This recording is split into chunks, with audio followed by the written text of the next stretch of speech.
E aí, Tigrada? Tudo certo? Vamos para mais uma aula aqui no canal.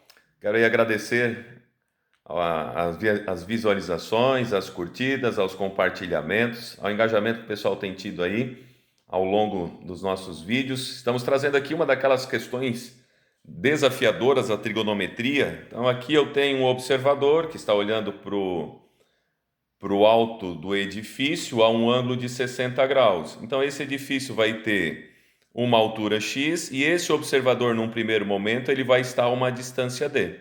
Depois, esse observador, ele recua, né, 30 metros e agora ele vai formar uma inclinação de 45 graus. Então, nesse caso aqui, eu vou montar, então, uma relação para o ângulo de 60 graus e uma relação para o ângulo de 45 graus. Então, como nós podemos ver aqui na minha resolução, então na primeira posição o que acontece? Ele vai ter então uma tangente de 60 graus. Então, como eu tenho a altura do edifício, que eu estou chamando de x, é meu cateto oposto, e como eu tenho meu cateto adjacente, que nesse caso aqui eu estou chamando de d, então nós vamos ter tangente de 60 graus. Se nós formos lá na tabela, nós vamos encontrar a raiz de 3 ou 1,7320, como queiram. Então eu posso aqui, no caso, isolando o x, como o d está dividindo, eu posso passar ele para o outro lado, e nós vamos ter então x é igual a distância vezes raiz de 3.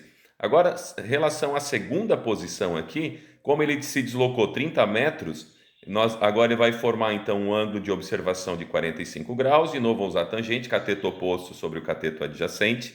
Dessa forma, a tangente de 45 graus, como o seno e o cosseno são iguais, nesse caso aqui, a tangente vai ser igual a 1. E aí, desta forma, esse d mais 30 que está dividindo o x, eu passo ele para o outro lado multiplicando.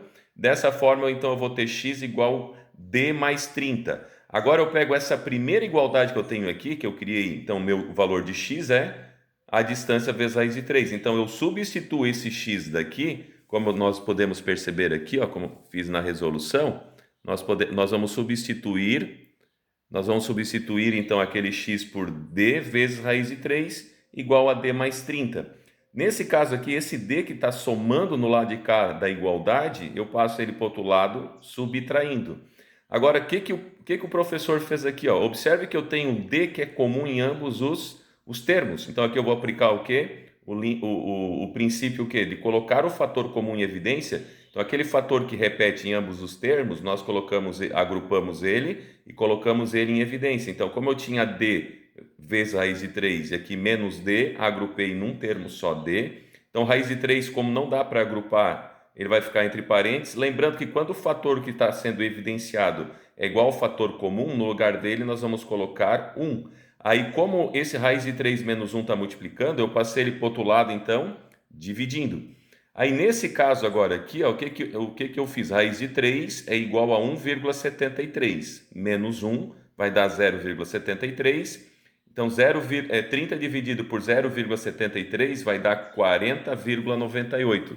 Quando nós voltamos aqui em cima na questão, nós observamos então que a alternativa aqui vai ser exatamente 15 vezes 3 mais raiz de 3. Aqui nesse caso, se a gente fosse racionalizar, né, nós chegaríamos então na resolução com esse resultado aqui. Então, se vocês pegarem uma calculadora, então 3 mais raiz de 3 vai dar 1,73 mais 3 vai dar 4,73 vezes 15 vai chegar exatamente no 70,98.